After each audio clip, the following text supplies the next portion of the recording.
کل بروز قیامت اللہ رب العالمین کے سامنے اگر یہ استغاثہ پیش ہو جائے، یہ مقدمہ کوئی پیش ہو جائے قرآن کی طرف سے کہ یہ میری قوم ہے جس نے قرآن کو چھوڑ دیا تھا، میرے بھائیوں ہم کیا جواب دیں گے؟ ہم اللہ کے سامنے یہ نہیں کہہ سکتے کہ عربین ہماری زبان نہیں ہے، میرے بھائیوں اردو میں ترجمے تو موجود ہیں، ہماری جو مادری زبان ہے اس زبان میں تو قرآن مجید کی تفسیر موجود ہے۔ اللہ کا شکر ہے ہم پڑھنا جانتے ہیں، لکھنا جانتے ہیں، اس وقت ہم رب العالمین کے سامنے کیا جواب دیں گے؟ ہمیں اپنے بارے میں سوچنے کی ضرورت ہے۔ اگر اب تک ہم نے قرآن مجید کو تفسیر کے ساتھ نہیں پڑھا، ترجمے کے ساتھ نہیں پڑھا، تو میرے بھائیوں اس بات کا ہمیں عہد کرنا ہوگا کہ انشاءاللہ ہم ضرور بھی ضرور قرآن مجید کو ترجمے اور تفسیر کے ساتھ پڑھیں گے، ضرور بھی ضرور انشاءاللہ ہم قرآن مجید کو ترجمے اور تفسیر کے ساتھ پڑھیں گے، قرآن کو سمجھ کر پڑھیں گے، قرآن کے اندر جو طریقے بتائے گئے ہیں زندگی گزارنے کے، اس طریقے کے مطابق زندگی گزارنے کی کوشش کریں گے۔ قرآن مجید ہماری زندگی گزارنے کا بکلیٹ ہے، کتابچہ ہے، اگر اس کے مطابق زندگی گزاریں گے تو ہماری زندگی پرسکون زندگی ہوگی۔ اس کی مثال آپ اس طریقے سے سمجھ سکتے ہیں، ہم مارکیٹ سے کوئی سامان خریدتے ہیں، مثلا ہم فریج خریدتے ہیں، فریج کے ساتھ فریج بنانے والی کمپنی ہمیں ایک کتاب دیتی ہے، ہمیں ایک کتاب دیتی ہے جس کتاب کو ہم بکلیٹ کہتے ہیں یا کتابچہ کہتے ہیں۔ اس کتاب کے اندر یہ لکھا ہوتا ہے کہ اس فریج کو ہمیں کیسے استعمال کرنا ہے، اس کتاب کے اندر یہ لکھا ہوتا ہے کہ اس فریج کو کتنے واٹ کرنٹ کی ضرورت ہے، اس کتابچے کے اندر لکھا ہوتا ہے کہ اس فریج کو کتنی دیر تک ہمیں لائٹ دینے کی ضرورت ہے۔ یہ تمام چیزیں اس کتابچے کے اندر موجود ہوتی ہے۔ اگر ایک اصول کو بھی ہم توڑتے ہیں تو وہ فریج خراب ہو جاتی ہے۔ اگر اس کتاب کے اندر بتائے گئے ایک قانون کا بھی ہم النگھن کرتے ہیں، ایک قانون کو بھی توڑتے ہیں تو وہ فریج ہمارا ساتھ نہیں دیتی، خراب ہو جاتی ہے، بگڑ جاتی ہے۔ ٹھیک وہی حال قرآن مجید کا ہے۔ اس دنیا کے اندر اللہ رب العالمین نے ہمیں بھیجا ہے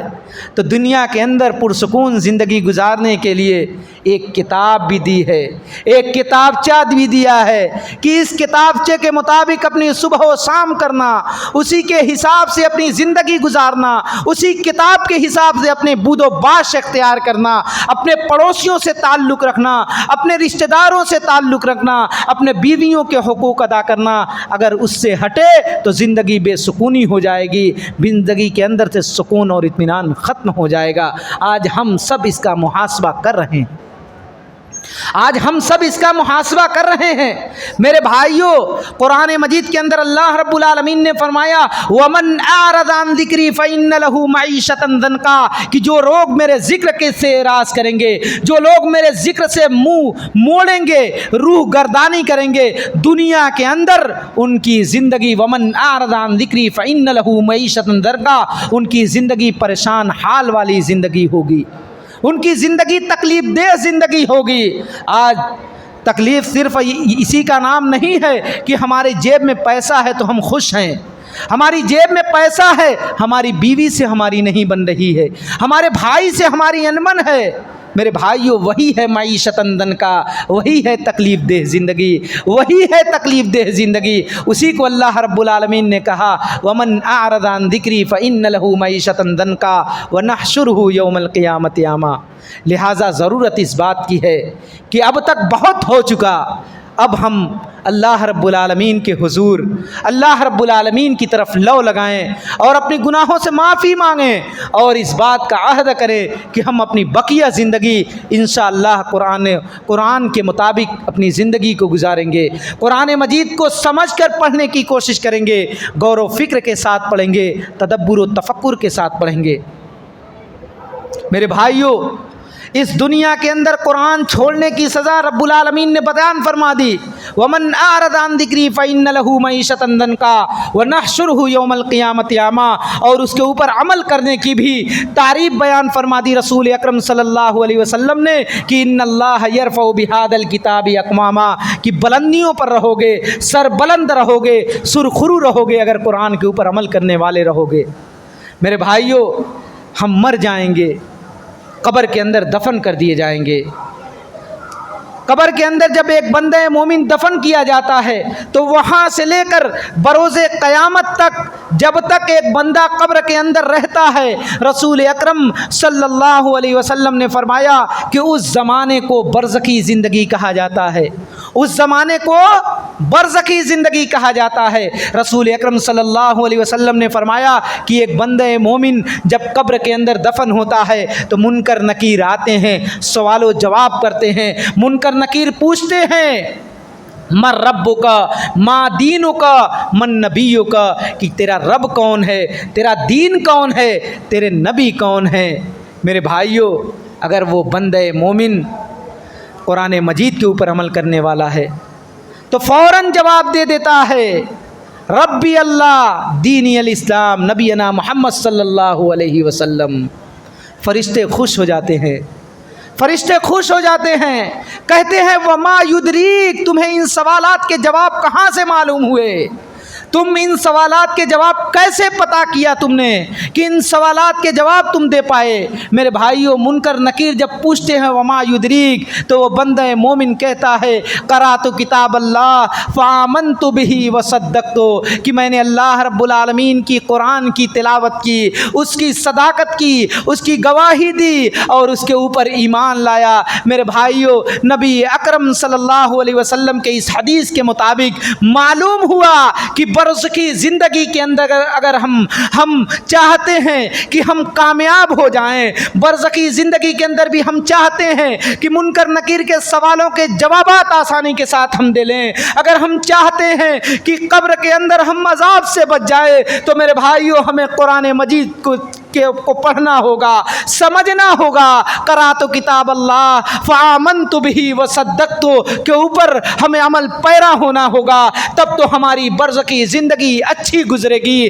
تب تو ہماری برزخی زندگی آرام دہ زندگی ہوگی، ہماری قبر کے اندر جنت الفردوس کی کھڑکیاں کھل جائیں گی، قبر کے اندر بھی ہمیں آرام و سکون نصیب ہوگا۔ بصورت دیگر قرآن چھوڑنے والے رہیں گے، سالوں سال میں ایک مرتبہ پڑھنے والے رہیں گے، جمعہ پڑھنے والے رہیں گے، کبھی کبھار چھونے والے رہیں گے، سوال کا جواب نہیں دے پائیں گے، سوالات کے جواب نہیں دے پائیں گے۔ فرشتے پوچھیں گے من ربک ما دینک من نبیک، صرف ہائے افسوس لا ادری کہتے رہ جائیں گے۔ میرے بھائیوں، فرشتے اس وقت دو ٹوک جواب دیں گے کہ تم نے نہ کچھ جاننے کی کوشش کی، نہ کچھ پڑھنے کی کوشش کی، اس لیے تمہارے اوپر افسوس ہے۔ معلوم ہوا کہ برزخی زندگی کے اندر اگر ہم چاہتے ہیں کہ ہم اطمینان و سکون کے ساتھ رہیں، اگر چاہتے ہیں کہ برزخی زندگی کے اندر ہم اچھی سے رہیں، عذاب قبر سے محفوظ رہیں، تو میرے بھائیوں ہمیں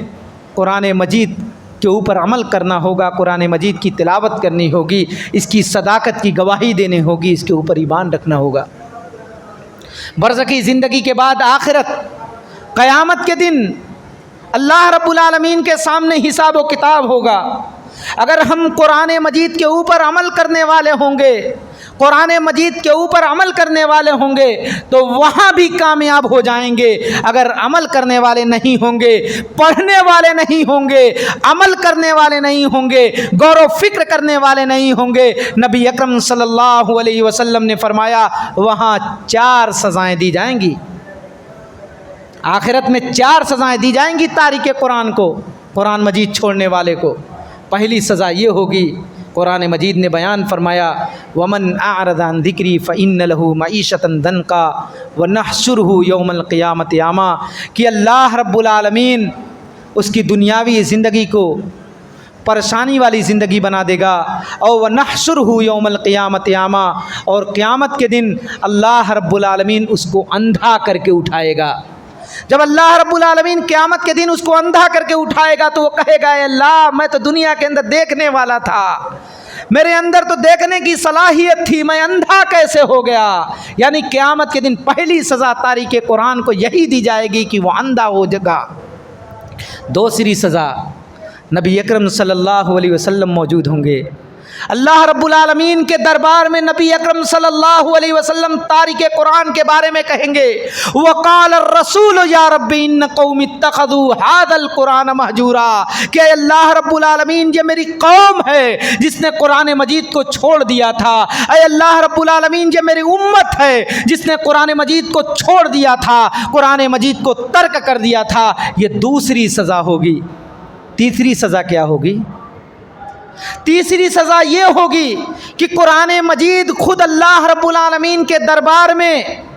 قرآن مجید خود اللہ رب العالمین کے دربار میں بندے کے خلاف استغاثہ دائر کرے گا اور کہے گا القرآن حجت لک او علیک، یہ قرآن مجید ہے جو تیرے حق میں گواہی دے گا یا تیرے خلاف گواہی دے گا۔ اگر ہم قرآن کے پڑھنے والے ہوں گے تو قرآن ہمارے حق میں گواہی دے گا، اگر پڑھنے والے نہیں ہوں گے، چھوڑنے والے ہوں گے، ترک کرنے والے ہوں گے تو ہمارے خلاف گواہی دے گا۔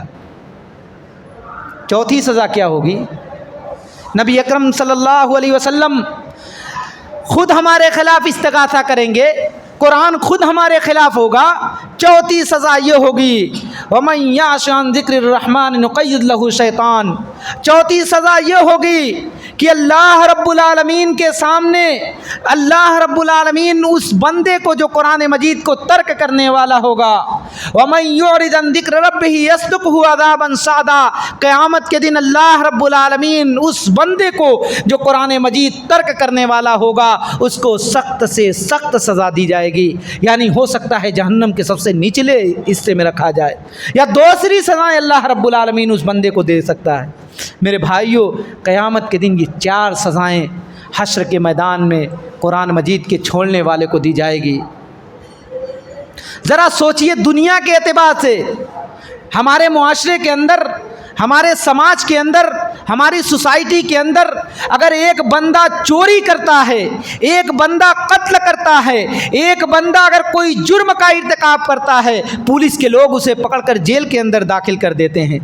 کورٹ کے اندر اس کا ٹرائل چلتا ہے، جج صاحب کے سامنے مقدمہ پیش ہوتا ہے، چوری کرنے والا، قتل کرنے والا یا کسی جرم کا ارتکاب کرنے والا ایک وکیل کرتا ہے، ایک لائر کرتا ہے۔ وہ وکیل اس بات کی پوری کوشش کرتا ہے کہ اپنے موکل کو بچا لیا جائے، پوری کوشش کرتا ہے، جھوٹ بھی بولتا ہے کہ اپنے موکل کو کسی نہ کسی طریقے سے باعزت بری کرا دیا جائے۔ میرے بھائیوں، یہاں یہ تو دنیا کی عدالت ہوتی ہے، وکیل جھوٹ بول کے کامیاب بھی ہو جاتا ہے، وہ تو حشر کی عدالت ہے، رب العالمین کے سامنے ہے۔ ہمارے پاس 2 وکیل ہیں، ایک نبی اکرم جناب محمد رسول اللہ صلی اللہ علیہ وسلم، دوسرا سفارش قرآن مجید ہے، اور یہ دونوں ہمارے خلاف گواہی دے رہے ہیں۔ تو میرے بھائیوں، سینے پر ہاتھ رکھ کر ہمیں بتاؤ، میری ماؤں اور بہنوں، سینے پر ہاتھ رکھ کر بتاؤ کہ اس قیامت کے دن ہمیں کون سی زمین اور کون سی آسمان اور کون سی جگہ ہمیں پناہ دے دے گا جہاں ہم بچ جائیں گے۔ میرے بھائیوں، یہ دونوں سفارشی ہمارے خلاف ہوں گے، لہٰذا ہمیں اپنا محاسبہ کرنے کی ضرورت ہے، ہمیں اپنے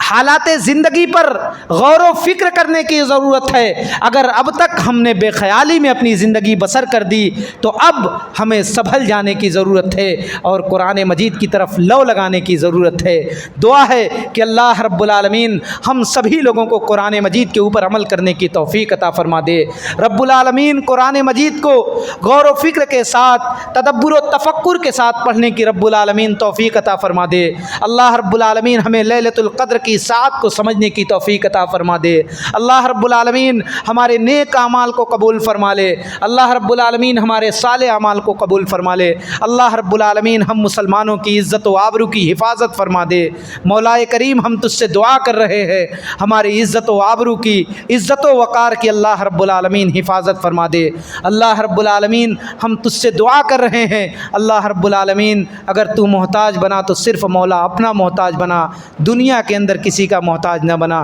اللہ رب العالمین ہم کو اتنی ہمت دے دے، ہمارے اندر اتنی طاقت دے دے، اتنی قوت دے دے کہ مولا ہم تیری مسجدوں کی حفاظت کرنے والے ہو جائیں، ہم تیری مسجد کی، تیری عبادت گاہوں کی حفاظت کرنے والے ہو جائیں، ہم تیری عبادت گاہوں کی حفاظت کرنے والے ہو جائیں۔ اللہ ہم تجھ سے دعا کر رہے ہیں، مولا کریم ہماری پریشانیوں کو دور فرما دے، اللہ ہماری پریشانیوں کو دور فرما دے، ہمارے مصائب کو دور فرما دے، اللہ ہمارے دشمنوں کی دشمنیوں سے ہمیں محفوظ فرما دے، دشمنوں کے شر سے اللہ ہمیں محفوظ فرما دے۔ اللہ جو لوگ ہم میں بیمار ہیں ان کی بیماریوں سے شفائے کامل و عاجل نصیب فرما دے، اللہ ہر قسم کے شر و فساد سے ہم مسلمانوں کو محفوظ فرما دے، آمین۔ وآخر دعوانا ان الحمد للہ رب العالمین، والسلام علیکم ورحمۃ اللہ وبرکاتہ۔